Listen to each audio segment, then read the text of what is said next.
Je me présente au municipal pour sortir ces 288 personnes de la rue. Salut, c'est Robin de BFM. C'est ici dans l'hypercentre de La Rochelle que m'a donné rendez-vous Bruno.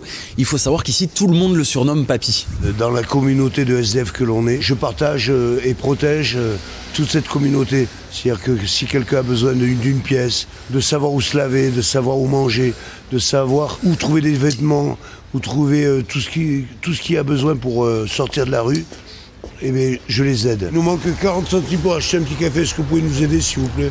À 54 ans, Bruno vit à la rue depuis l'été dernier, après 3 mois de prison pour conduite sous l'emprise de l'alcool en récidive. Depuis, une idée a mûri dans sa tête, se présenter aux élections municipales afin de trouver un toit à l'ensemble des sans-abri de La Rochelle. Hier, j'ai rencontré le maire. Le but, c'est de réveiller des consciences.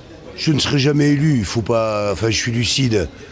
Mais c'est au moins que la mairie prenne conscience que des SDF, il faut les sortir de la rue. On ne peut pas laisser ça. C'est pas normal. C'est le combat de ma vie. C'est le combat de ma vie, ça. Pour permettre aux sans-abri de ne plus dormir à la rue, Bruno nous confie avoir trouvé 2 bâtiments. Alors 2 bâtiments avec rez-de-chaussée, premier étage. Donc un bâtiment pour les gens avec animaux, un bâtiment avec les gens sans animaux, rez-de-chaussée pour les hommes, premier étage pour les femmes et les couples. Ils sont où ces bâtiments ? Je peux pas le dire, enfin ça, c'est ma cartouche. Une initiative soutenue par la plupart des passants croisés dans les rues de la ville. C'est important d'avoir la parole d'un sans-abri qui vit exactement la situation. Ça changerait un petit peu de tout ce qu'on a d'habitude, je veux dire des personnes qui sont un petit peu connues et tout ça, et pourquoi pas une personne sans abri. Moi je trouve que c'est très bien. Tout le monde me soutient, tout le monde me dit...